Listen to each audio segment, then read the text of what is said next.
はい、弁護士の前園です。今日は特別障害者手当についてお話しします。障害者がもらえる手当の一つで、法律で定められていますので、日本国内どこにいてももらえる手当です。ただ、この手当自体はね、もらえる障害者っていうのは多くないんですけれども、そういう手当があるということは知っておいてもいいんじゃないかなと思います。ですので、かなり詳しく解説したいと思いますので、障害者やその家族、または支援者にとって役立つ動画かなと思っています。で、動画の概要としてはですね、4つになっていて、1つ目が特別障害者手当というのはどういうものなのか。2つ目が障害の程度。3、支給制限。4、申請手続きの順でお話ししたいと思っています。障害児、障害者やその家族がね、受けられる経済的支援として代表的なものがね、スライドにある5つです。障害年金、障害児福祉手当、特別障害者手当、特別児童扶養手当、最後は在宅重度障害者手当。これら5つの経済的支援のうち1から4はね、法律で定められているので、全国どこに住んでいても同じ内容の経済的な支援を受けることができます。5つ目のね、在宅重度障害者手当というのは、地方自治体独自の制度なので、地域によってね、内容が異なるというものです。で、今回取り上げるのはね、3つ目の特別障害者手当という、日本全国どこに住んでいても、もらえる手当のことになります。障害者手当というのはね、何なのかということについて、目的、それから定義、それから支給額などについて、まず最初に紹介します。特別障害者手当をね、支給する目的っていうのは、重度の障害のため必要となる精神的、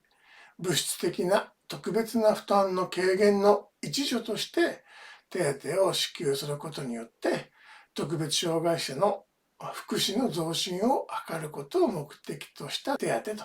いうことになります。精神的、物質的、経済的っていうのもあるんですかね。特別な負担の軽減のためだということです。じゃあこの特別障害者手当のね、特別障害者っていうのはね、どういうものなのかっていうことを次お話しすると、これは20歳以上で著しく重度の障害の状態にあるため、日常生活において常時特別の介護を必要とする人ということになります。ポイントはね、20歳以上だ、子供はもらえませんよっていうことと、著しく重度の障害があるということです。で、著しく重度の障害っていうのはね、どの程度の障害を意味するかについては、後ほど障害の程度というところで詳しく見ていきます。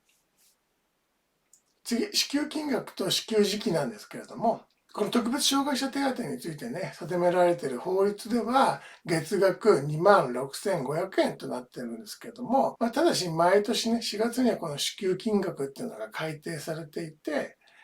今現在ね、2022年、今は6月ですけれども、2022年6月以降は27,300円というふうになっています。多分ね、また来年の4月、2023年4月には金額が改定されるかなと思います。で、この特別障害者手当っていうのはね、毎年2月、5月、8月、11月に3ヶ月分まとめて支給されます。以上が特別障害者手当の基本的な内容の紹介ということになります。で、次、一番ね、重要なところかなと思うんですけれども、障害の程度についてお話ししたいと思っています。先ほどもね、言いましたけれども、特別障害者手当は、著しく重度の障害がある人が受給することができます。ただ、これだけではね、よくわからないので、その障害の程度がね、どれくらいであれば特別障害者手当を受給できるかについて、これから詳しく解説します。ただし、この動画ではね、すべての障害、特に身体障害についてはね、ちょっと触れることができないので、精神障害における知的障害と発達障害に限定したいと思っています。で、精神障害でもね、統合失調症とかについてちょっと触れられませんので、ご了承ください。ではね、この著しく重度の障害っていうのはね、どういうことなのかってことなんですけれども、これね、ざっくり言うと次の3つの場合を意味しています。まずは、重度の重複障害っていうことです。2つの重度の障害を併せ持っているっていう時と、あとそれから重度の障害と、あとやや重度、ね、重度よりもちょっと軽いやや重度の重複障害の場合と、で、一番いわゆる重複障害になります。で、3つ目は、これは最重度の障害の場合は、これはね、重複ではなくて、その1種類の障害1つで大丈夫というふうになっています。つまり、著しく重度の障害っていうのは、最重度の障害のことか、もしくは重度のね、重複障害がある人だというように理解すると分かりやすいかなと思います。では、重度の障害、重複障害とかね、最重度だってこと分かりましたけども、じゃあ重度の障害っていうのはね、どの程度のね、障害を意味するかということなんですけども、これについてはね、厚生労働省が特別障害者手当の認定基準として、スライドにある障害児福祉手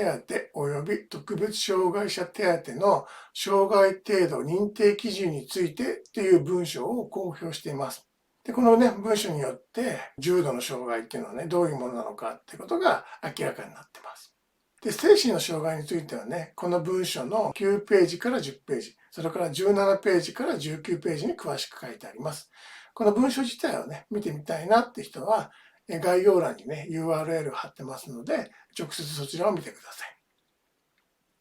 で、このね、文書、厚生労働省の基準によると、障害の程度っていうのは、次のスライドにあるね、2つの厚生労働省が定める基準を満たす必要があります。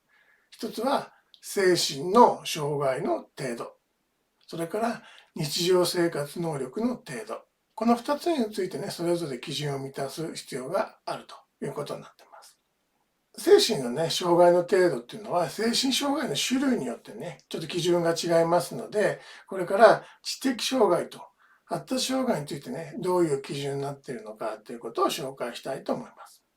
まず知的障害の場合なんですけれども、知的障害に関しては、知能指数 IQ ですね、が20以下で、次の1から5に当てはまると、重度または最重度ということになります。で、知能指数が35以下で20にはいかない場合で、次の1からね、5に当てはまるか、もしくはほぼ当てはまるということになると、やや重度というふうにまずなります。まず会話が困難。それから文字の読み書きはできない。数の理解はほとんどできない。身辺処理はほとんど不可能。最後は作業能力はほとんどない。っていうですね。これが当てはまると重度または最重度。で、知能指数20以下ですね。35以下であって、1から5に当てはまるとか、ほぼ当てはまるとなると、やや重度ということになります。うちの子供はまだね、20歳になってないんであれですけれども、1から5に関しては、全て当てはまるという、身辺処理はほとんど不可能ってはずではないので、ある程度ね、解除すればできるかなっていう状況なので、やや重度ぐらいになるのかもしれませんけれども、こういうようなね、一応の基準が指数と、あとね、これが1から5が当てはまるか当てはまらないかと。いうことなので、ある程度はね、ご自身に、ご自身はちょっとわからないか難しいかもしれませんけど、ご家族とかね、支援者の方であれば、当てはまるかな、当てはまらないかなっていうのは大体ね、ある程度わかるんじゃないかなと思います。知的障害の場合はね、比較的基準はわかるってことなんですけど、ただ、次紹介するね、発達障害っていうのは、知的障害のようなね、詳しい基準っていうのがなくて、端的にね、社会性やコミュニケーション能力が欠如しており、かつ著しく不適応な行動が見られるものという程度の記載しかないので、これに当てはまるかどうかっていうのはね、なかなかご家族やね、支援者の方の場合、ちょっとね、すぐには、お医者さんならまだ別でしょうけども、それ以外の人とね、なかなかこれに当てはまるかどうかっていうのはね、判断しづらいかなと思います。でちなみに、発達障害っていうのは、自閉症、アスペルカー症候群、その他の広範性発達障害、学習障害、注意欠陥多動性障害などを意味します。なのでね、知的障害に比べるとね、ちょっと基準が分かりづらいかなっていうことになります。ただ基本的に大事になってくるのは、次のね、この日常生活能力っていうことがとても重要になってくるかなと思いますので、日常生活能力ってね、どういうものなのかっていうことを解説します。で、日常生活能力がどの程度なのかっていうのは、スライドにありますけれども、この日常生活能力判定表の合計点で判断するということになります。で、14点以上が最重度。で、10から13の場合は重度。で、8点、9点の場合はやや重度というようなことになります。この日常生活能力表というのは1から8まであって、それをね、0点、1点、2点で計算するということになります。なので、最大で16点。で、一番少ないのは0点ということになります。動作及び行動の種類として1から8まであって、食事、用便、もしくは月経の始末、衣服の着脱、簡単な買い物、家族との会話、家族以外の者との会話、刃物、火の危険、戸外での危険から身を守る、交通事故というように分かれていて、それぞれね、一人でできる場合とか、介助があればできる場合、もしくは介助とかがあってもできない場合というような形で点数をつけていくってことになるかなと思います。でこれもね、ある程度ご家族や支援者の方であればね、この方はね、何点だなっていうのが大体言えるのかなと思います。うちの子供の場合は、食事は介助があればできたり、衣服の着脱とかね、簡単な買い物ぐらいだったら介助があればできるかなっていう感じなので、なかなかね、これ14点は無理だな。重度かやや重度っていうことになるかなと思うので、うちの子供がこのまま行くと、特別障害者手当もらえないのかなっていうようなことになると思います。なので、障害の程度としてね、知的障害もありますので、知的障害として先ほど言ったね、これに当てはまるかどうかっていうことで、重度、最重度、やや重度、ね、が分かっていて、さらに日常生活能力の点数でさらに合わせて、最重度なのか、それとも重度なのか、やや重度なのかっていうことが分かってきて、で、それで重複があるかっていうことになりますよね。知的障害ありの自閉症であって、日常生活能力とか、この知的障害のね、この基準に当てはまって重度ってことになれば、で、自閉症もあればね、重複障害ってことになるでしょうし、単に知的障害はなくて、発達障害だけってなると、やっぱこの日常生活能力をね、踏まえてっていうことになるのかなというふうに思ってます。ただ正直ね、この基準私もいろいろね、この動画を作るときに調べましたけど、なかなか難しいでややこしいっていう感じなので、なかなかね、じっくりね、理解していかないと難しいかなと思うんですけど、ただ知的障害の場合はある程度ね、こういうような形で基準が比較的分かりやすい。お医者さんに見てもらわなくてもね、ある程度は判断できるというものがあるので、もしね、ご家族の方でね、特別障害者手当もらえるんじゃないかなっていうふうに判断するときは、ね、これらの動画とか、もしくはね、厚生労働省の基準を見て、一応もらえそうかもらえないのか判断をしてもらってもいいのかなと思います。で、次にですね、支給制限の話なんですけども、特別障害者手当っていうのは、先ほども言いましたけど、20歳以上で、著しい障害っていうのがね、あれば、支給されるということになるんですけど、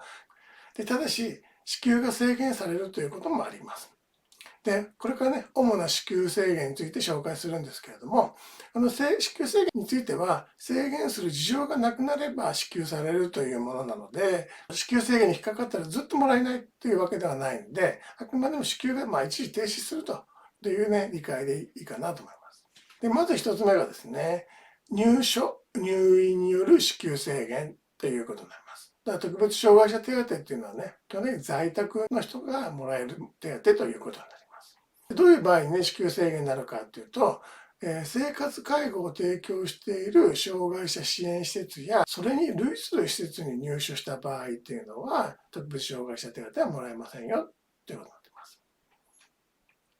これは障害者支援施設っていうのは、昼間はね、生活介護を提供しているところがほとんどなんですけども、場合によってはね、就労継続 B 型だったり、